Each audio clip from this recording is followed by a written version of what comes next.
মানবতা বিরোধী অপরাধে শেখ হাসিনা ও কামালের মৃত্যুদণ্ড, রাজসাক্ষী মামুনের সাজা 5 বছরের।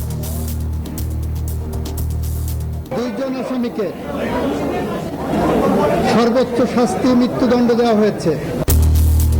সন্তুষ্ট শহীদ পরিবার, বিভিন্ন স্থানে মিষ্টি বিতরণ। আমরা খুনি শেখ হাসিনা এবং সাবেক খুনি স্বরাষ্ট্রমন্ত্রীর যেই রায়টি এসেছে সেটির সাথে আমরা একমত পোষণ করছি। শেখ হাসিনা এবং আসাদুজ্জামান কামালের ফাঁসির যে রায় দেওয়া হলো এতে আমরা অত্যন্ত খুশি আছি। দেশে ফেরাতে ভারতকে চিঠি দেবে সরকার। বাংলাদেশের মানুষের বিরুদ্ধে একটা শত্রুতা, একটা অত্যন্ত নিন্দনীয় আচরণ। এটা আমরা ইনফর্মালি এটা হ্যান্ডেল করতে পারি, তারপরে আমরা জানিয়ে দেবো, যেটা অফিসিয়ালি সেটা ভারতকে জানানো হবে। দর্শক দেখছিলেন প্রধান শিরোনাম, এবার জানাবো অন্যান্য শিরোনামগুলো। এই বিচার হচ্ছে অপরাধের তুলনায় যথেষ্ট নয়। বিবেচনায় শেখ হাসিনার সাজা যথেষ্ট নয় বলছে বিএনপি। দলেরও বিচার চায় জামাত ও এনসিপি। বিদেশ থেকে রায় প্রত্যাখ্যান আওয়ামী লীগের।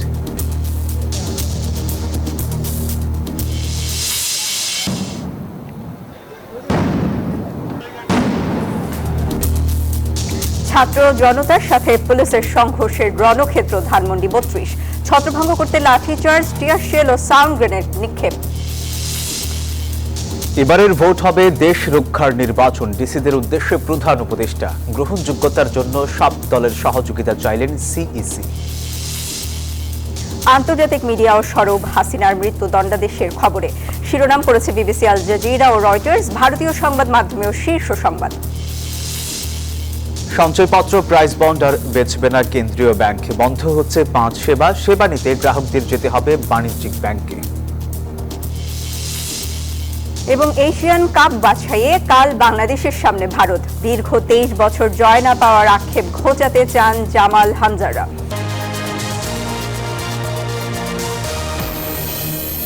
স্বাগত নিউজ 24 সংবাদে, আপনাদের সাথে আছি আমরা দুজন। আমি সোহাগ বক্স এবং আমি সানজিদা ইসলাম। দর্শক দেখছিলেন বিআরবি কেবলস সংবাদ শিরোনাম। এবারে পুরো খবর। জুলাই গণঅভ্যুত্থানের সময় সংঘটিত মানবতা বিরোধী অপরাধের প্রথম মামলায় শেখ হাসিনাকে ফাঁসির আদেশ দিয়েছেন আন্তর্জাতিক অপরাধ ট্রাইব্যুনাল। দুটি অভিযোগে তাকে মৃত্যুদণ্ড দেওয়া হয়েছে। 453 পৃষ্ঠার এই রায়ে 6টি অংশ রয়েছে। আরেকটি অভিযোগে সাবেক স্বরাষ্ট্রমন্ত্রী আসাদুজ্জামান খান কামালকে মৃত্যুদণ্ড দেওয়া হয়েছে। আর রাজসাক্ষী হওয়ায় সাবেক আইজিপি মামুনকে 5 বছরের কারাদণ্ড দিয়েছেন ট্রাইব্যুনাল। এমন রায়ে খুশি প্রসিকিউশন। জুলাই গণঅভ্যুত্থান পরবর্তী পুনর্গঠিত ট্রাইব্যুনালে প্রথম কোনো মানবতাবিরোধী অপরাধের মামলার রায় ঘোষণা করা হবে শেখ হাসিনার বিরুদ্ধে। তাই সকাল থেকেই কড়া নিরাপত্তার চাদরে ঢেকে ফেলা হয় পুরো ট্রাইব্যুনাল প্রাঙ্গণ। সকাল 9টার দিকে হাজির করা হয় আসামি থেকে রাজসাক্ষী বনে যাওয়া সাবেক আইজিপি চৌধুরী আব্দুল্লাল মামুনকে। রায় শুনতে ট্রাইব্যুনালে আসেন আহত জুলাই যোদ্ধা শহীদের স্বজনরা। উপস্থিত ছিলেন দেশ বিদেশের গণমাধ্যম কর্মীরা। বেলা 12:30টার পরে জনাকীর্ণ আদালতে শেখ হাসিনা, আসাদুজ্জামান খান কামাল ও সাবেক আইজিপি মামুনের বিরুদ্ধে রায় পড়া শুরু করেন ট্রাইব্যুনাল 1-এর চেয়ারম্যান বিচারপতি গোলাম মর্তুজা মজুমদার। 453 পৃষ্ঠার রায়টিকে ভাগ করা হয় 6 ভাগে। ট্রাইব্যুনাল জুড়ে তখন পিনপতন নীরবতা। রায়ের শুরুতেই জুলাই গণঅভ্যুত্থানে সংঘটিত নৃশংসতা ও মানবতা বিরোধী অপরাধের বর্ণনা তুলে ধরেন ট্রাইব্যুনাল। রায়ে সুনির্দিষ্ট 5টি অভিযোগের 3টিতে শেখ হাসিনাকে মৃত্যুদণ্ড দেন ট্রাইব্যুনাল। ব্যাপক মাত্রায় ও পদ্ধতিগতভাবে হত্যার অভিযোগ, প্রাণঘাতী অস্ত্রের ব্যবহার, চাংখারপুল আশুলিয়ায় গণহত্যায় তাকে এই মৃত্যুদণ্ড দেয়া হয়। আর গণহত্যার উস্কানিদাতা হিসেবে দেয়া হয় আমৃত্যু কারাদণ্ড। এদিকে সুনির্দিষ্ট মানবতাবিরোধী অপরাধে মৃত্যুদণ্ডের আদেশ দেয়া হয় সাবেক স্বরাষ্ট্রমন্ত্রী আসাদুজ্জামান খান কামালকেও। আসাদুজ্জামান খান কামালকে 2টো কাউন্টেই দোষী সাব্যস্ত করে তাকে মৃত্যুদণ্ড প্রদান করেছেন। আর রাজসাক্ষী বনে যাওয়া সাবেক আইজিপি চৌধুরী আব্দুল্লাল মামুনকে 5 বছরের কারাদণ্ড দেন আদালত। তার ব্যাপারে আদালত লিনিয়েন্ট ভিউ নিয়ে তাকে 5 বছরের কারাদণ্ড দিয়েছেন, যদিও তাকে সকল কাউন্টেই দোষী সাব্যস্ত করা হয়েছে। ট্রাইব্যুনালের রায়ে সন্তুষ্টির কথা জানায় প্রসিকিউশন। শেখ হাসিনা কামালের সম্পদ জব্দ করে জুলাই ক্ষতিগ্রস্ত পরিবারের মাঝে বন্টনের নির্দেশও দেন ট্রাইব্যুনাল। শেখ হাসিনা এবং আসাদুজ্জামান খান কামালের যত সম্পদ বাংলাদেশে আছে সকল সম্পদকে বাজেয়াপ্ত করে রাষ্ট্রের অনুকূলে ন্যস্ত করা হবে এবং সেখান থেকে রাষ্ট্র সকল শহীদ পরিবারকে যথোপযুক্ত ক্ষতিপূরণ প্রদান করবেন। অ্যাটর্নি জেনারেল বলছেন এই রায় কার্যকর করা না গেলে শহীদের রক্তের সাথে বেইমানি করা হবে। আগামী প্রজন্মের প্রতি দায়বদ্ধতা পরিশোধের স্বার্থে এ রায় একটি যুগান্তকারী রায়। এই রায় প্রশান্তি আনবে, এ রায় ভবিষ্যতের জন্য একটি বার্তা, এ রায় বাংলাদেশে ন্যায় বিচার এবং আইনের শাসনের জন্য একটি মাইল ফলক হয়ে থাকবে। আইনের বিধান মতো যেদিন থেকে গ্রেপ্তার হবেন সেদিন থেকে সাজা কার্যকর হবে। তবে শেখ হাসিনার আইনজীবী বলছেন ন্যায় বিচার পাননি তার আসামিরা। এই রায়টা ভিন্নভাবে হইলেও হইতে পারত, হয়নি, যেটা আমার বিপক্ষে গিয়েছে। সেজন্য আমি ক্ষুব্ধ, আমার ভিতরে কষ্ট। আদালত তার রায়ের পর্যবেক্ষণে বলেন, দল হিসেবে আওয়ামী লীগের বিচার এই রায়ে করা হবে না। আগামী 30 দিনের মধ্যে আসামিরা আপিল করতে পারবেন। আসামিদের গ্রেপ্তার বা আত্মসমর্পণ ছাড়া সেই আপিলের সুযোগ নেই বলছে প্রসিকিউশন। দেশের ইতিহাসে প্রথমবারের মতো মৃত্যুদণ্ড সাজা হলো সাবেক কোনো প্রধানমন্ত্রীর।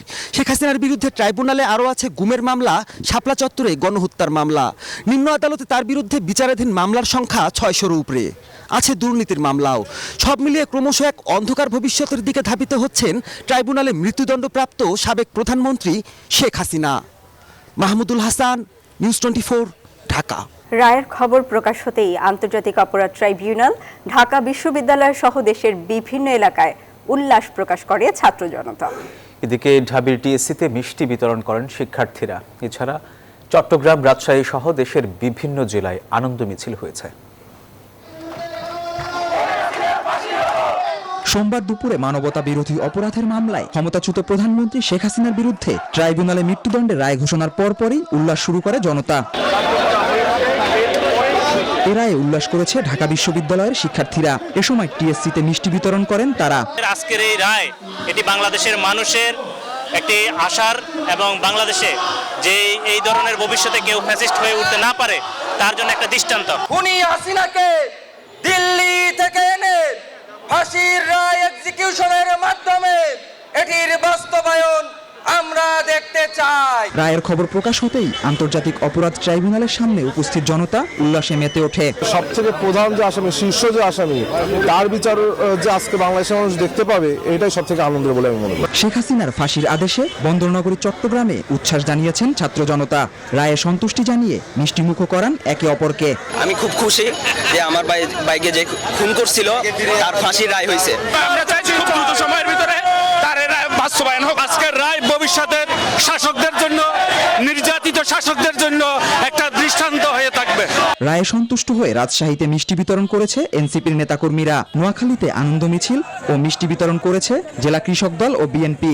আমরা এই খুশির অংশীদার হতে আমরা সকল মানুষের সাথে এই মিষ্টি ভাগাভাগি করতে এখানে এসেছি। আমরা যেদিনে রায় কার্যকর হবে সেদিনে রাজশাহীতে খুব বড় করে আমরা আনন্দ আমেজ করবো ইনশাআল্লাহ। আমরা আজকে বাংলাদেশের আদালতকে ধন্যবাদ জানাই। আজকে একটি সুন্দর রায় হয়েছে। এছাড়াও আনন্দ মিছিল ও মিষ্টি বিতরণ করা হয়েছে রংপুর, ফেনী, নীলফামারী সহ বিভিন্ন জেলায়। Desk report, news 24।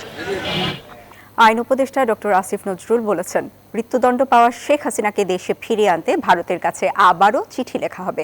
আর পররাষ্ট্র উপদেষ্টা তৌহিদ হোসেন জানিয়েছেন, দণ্ডপ্রাপ্ত আসামি শেখ হাসিনা ও আসাদুজ্জামান খান কামালকে ফিরিয়ে আনতে আজ কালের মধ্যে ভারতকে চিঠি দেবে পররাষ্ট্র মন্ত্রণালয়। শেখ হাসিনার রায়ের প্রতিক্রিয়া এসব কথা বলেন তারা। দেশে প্রত্যর্পণের জন্য ভারতের কাছে আবার চিঠি লিখব। ভারত যদি এই গণহত্যাকারীকে আশ্রয় দেওয়া অব্যাহত রাখে তাহলে ভারতকে বুঝতে হবে বাংলাদেশ এবং বাংলাদেশের মানুষের বিরুদ্ধে একটা শত্রুতা, একটা অত্যন্ত নিন্দনীয় আচরণ। তাকে ফেরত আনতে হবে, যেহেতু শাস্তি দিয়েছে কোর্ট, এবং সেই জন্য আমরা ভারতকে অফিসিয়ালি জানাবো। মানবতা বিরোধী অপরাধের দায়ে সাবেক প্রধানমন্ত্রী শেখ হাসিনা এবং সাবেক স্বরাষ্ট্রমন্ত্রী আসাদুজ্জামান খান কামালের বিরুদ্ধে ঘোষিত মৃত্যুদণ্ডকে একটি ঐতিহাসিক রায় বলে মন্তব্য করেছে অন্তর্বর্তী সরকার। সোমবার প্রধান উপদেষ্টার ভেরিফাইড ফেসবুক পেজে এই মন্তব্য করা হয়। বিবৃতিতে রায় পরবর্তী সময়ে কোনো ধরনের উচ্ছৃঙ্খলতা, সহিংসতা বা আইন বিরোধী কর্মকাণ্ড থেকে বিরত থাকার জন্য সবাইকে অনুরোধ জানানো হয়।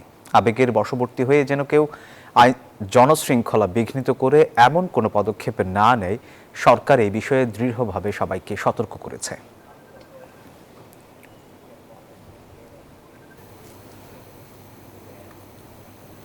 শেখ হাসিনার রায় নিয়ে প্রতিক্রিয়া জানিয়েছে বিএনপি, জামায়াত ও এনসিপি। রায়ে সন্তোষ প্রকাশ করেছে রাজনৈতিক এসব দলের নেতারা। বিচার হচ্ছে অপরাধের তুলনায় যথেষ্ট নয়, কিন্তু এটা শুধু ন্যায় বিচার প্রতিষ্ঠা না, সামনের দিনের জন্য একটা উদাহরণ। আজকের রায়ের মধ্য দিয়ে অন্তত ক্ষতিগ্রস্ত পরিবারগুলো একটা সুবিচার তারা দেখতে পেল। আমরা শুধু এই রায়েতেই সন্তুষ্ট নয়, আমরা সেদিনই সম্পূর্ণভাবে সন্তুষ্ট হব যেদিন এই রায় কার্যকর করা হবে। মানবতা বিরোধী অপরাধের দায়ে সাবেক প্রধানমন্ত্রী শেখ হাসিনাকে ট্রাইব্যুনালের দেয়া মৃত্যুদণ্ডের রায় প্রত্যাখ্যান করেছে আওয়ামী লীগ। রায় ঘোষণার পর গোপালগঞ্জের টুঙ্গিপাড়ায় বিক্ষোভ মিছিল করেছে নিষিদ্ধ ছাত্রলীগ ও যুবলীগের কর্মীরা। সোমবার বেলা 2টার দিকে টুঙ্গিপাড়া শেখ রাসেল শিশু পার্কের সামনে থেকে এই মিছিল বের হয়। 20 মিনিটের মতো সড়কে টায়ার জ্বালিয়ে অবস্থান নেয় বিক্ষোভকারীরা। গোপালগঞ্জ সদরে ঢাকা খুলনা মহাসড়কেও বিক্ষোভ হয়েছে।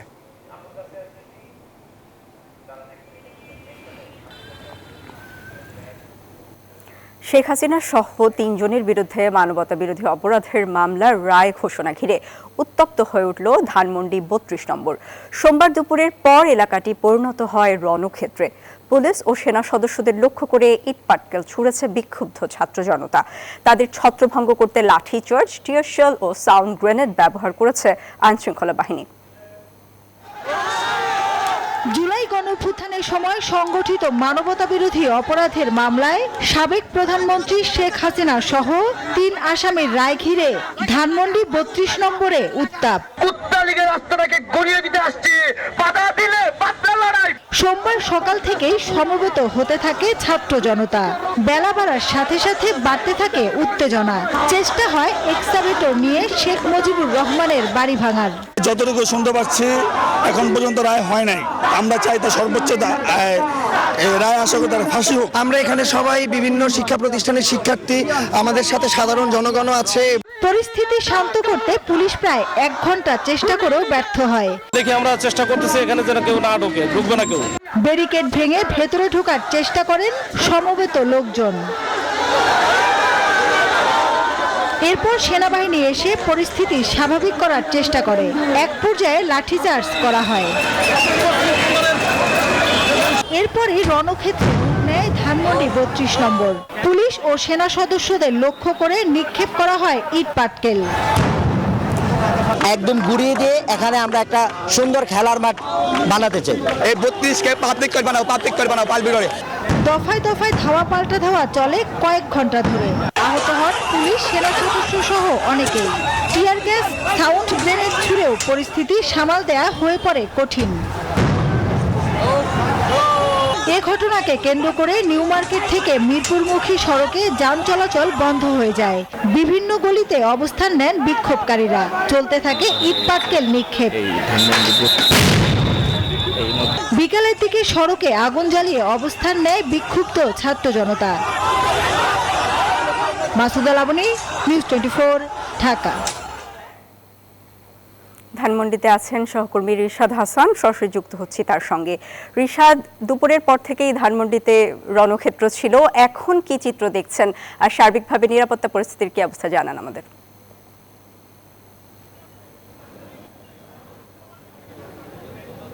সঞ্জিদা, আপনাকে ধন্যবাদ। আপনি জানেন যে আজকে সকাল 11টার পর থেকে, বিশেষ করে 12টার পর থেকে এই ধানমন্ডি 32 এলাকা কিন্তু ক্রমেই রণক্ষেত্র হয়ে উঠেছে।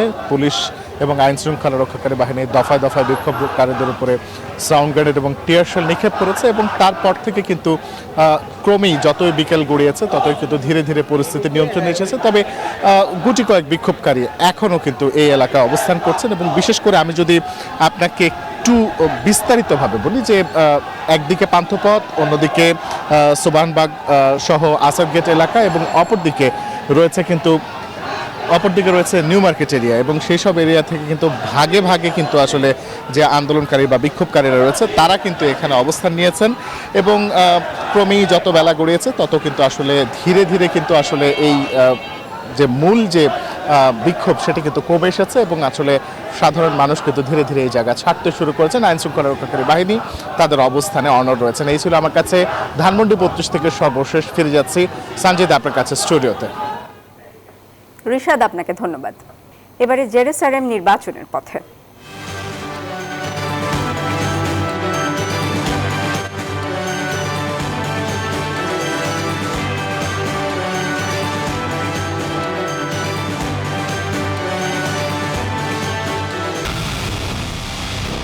পুরো দেশের মুখে হাসি ফোটাতে নিজেকে হতে হয় স্ট্রং আর মনোবল হতে হয় স্পার্ক জিরো। জেরুসালেম 25 বছরের পথ চলায় নিরাপদে রাখার প্রত্যয়ে। আগামী নির্বাচনে জেলা প্রশাসকদের ঐতিহাসিক ভূমিকা রাখার নির্দেশ দিয়েছেন প্রধান উপদেষ্টা ডক্টর মোহাম্মদ ইউনূস। বলেন, দেশ রক্ষার নির্বাচনে ব্যর্থ হবার কোনো সুযোগ নেই। সকালে প্রধান উপদেষ্টার কার্যালয়ে সদ্য পদায়নকৃত সহ 64 জেলার প্রশাসকদের সঙ্গে মতবিনিময় সভায় তিনি এই কথা বলেন। গণভোট থাকায় এবারের নির্বাচন তাৎপর্যপূর্ণ উল্লেখ করে তিনি বলেন, অতীতের প্রহসনের নির্বাচনের বিপরীতে এবার সংশ্লিষ্ট সবাইকে দৃষ্টান্ত স্থাপনের জন্য কাজ করতে হবে। ডক্টর ইউনূস বলেন, জুলাই আন্দোলন পরবর্তী এই নির্বাচনের দিকে দেশের মানুষ তাকিয়ে আছে, আন্তর্জাতিক মহলও দৃষ্টি রাখছে। তাই জেলা প্রশাসকদের সততা ও নিষ্ঠার সাথে কাজ করার আহ্বান জানান তিনি। এই নির্বাচন যে ভিন্ন নির্বাচন, এই কথা মাথার ভেতরে ঢুকাতে হবে। এখানে ভুল করার কোনো অবকাশ নাই।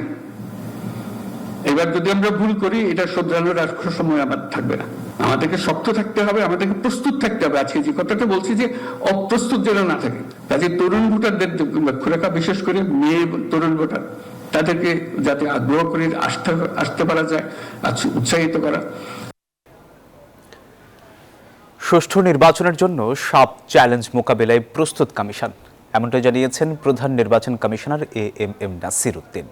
সোমবার রাজধানীর আগারগাঁওয়ে নির্বাচন কমিশন ভবনে রাজনৈতিক দলগুলোর সঙ্গে সংলাপে এই কথা বলেন তিনি। বলেন, রাজনৈতিক দলগুলো সহযোগিতা না করলে প্রশ্নবিদ্ধ নির্বাচনের শঙ্কা রয়েছে।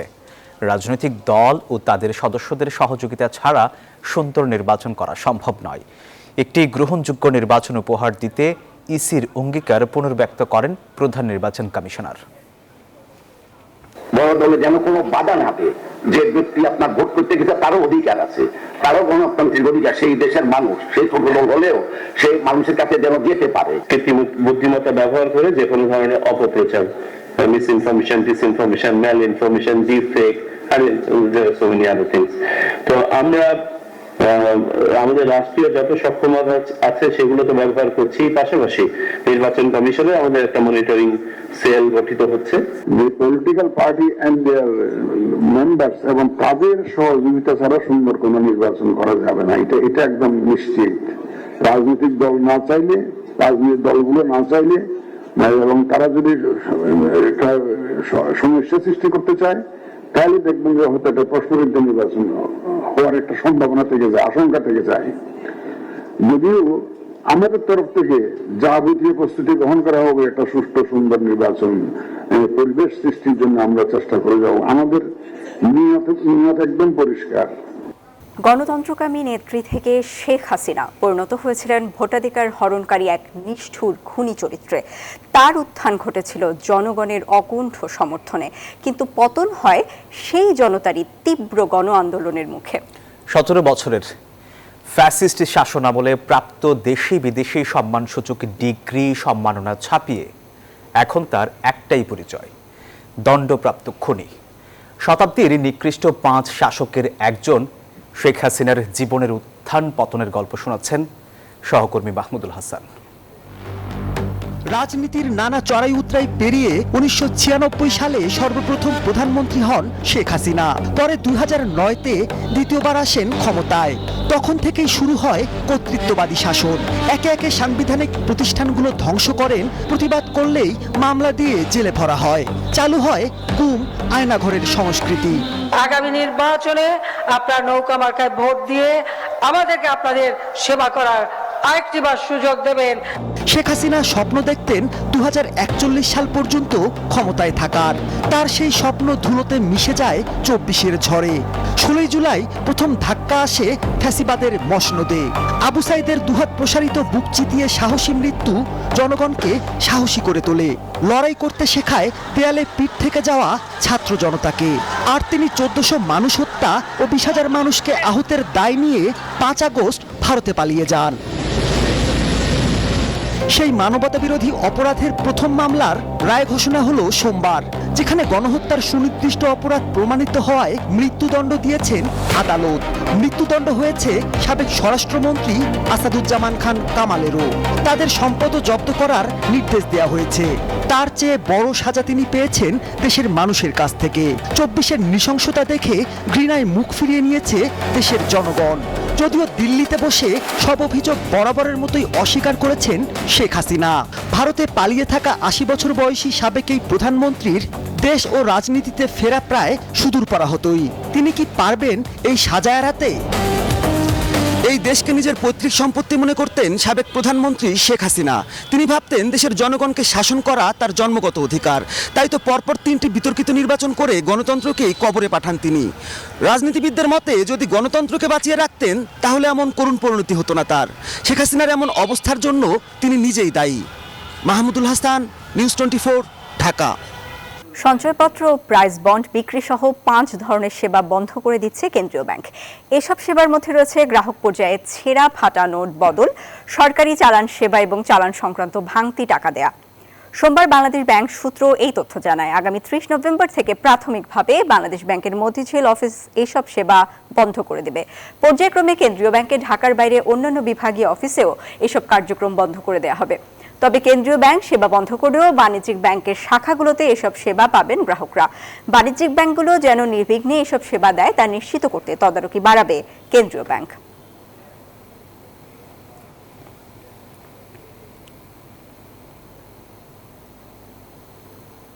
আন্তর্জাতিক মিডিয়াতে উঠে এসেছে জুলাই হত্যা মামলায় শেখ হাসিনার মৃত্যুদণ্ডাদেশের খবর।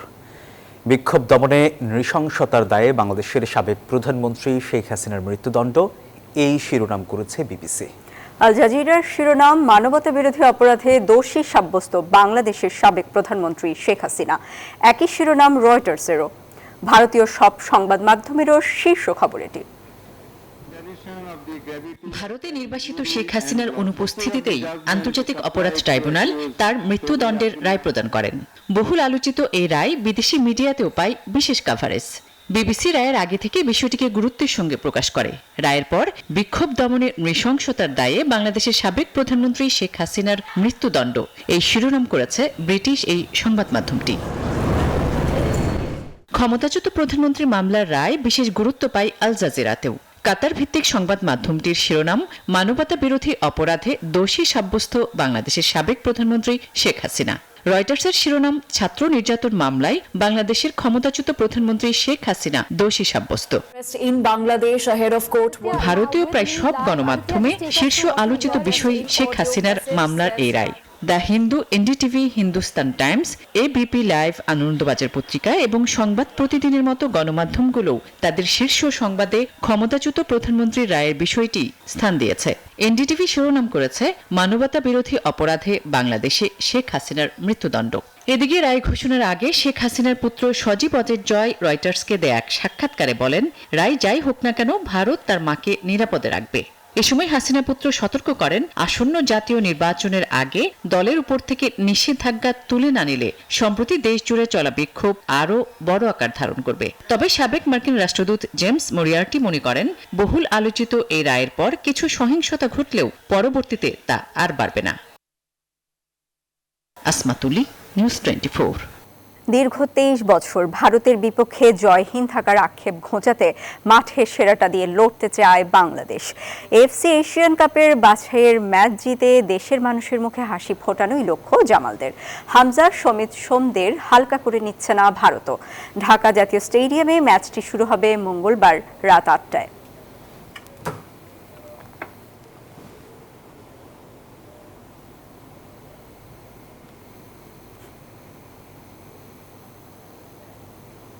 আর এই ছিল নিউজ 24 সংবাদে সাথে থাকায় ধন্যবাদ সবাইকে।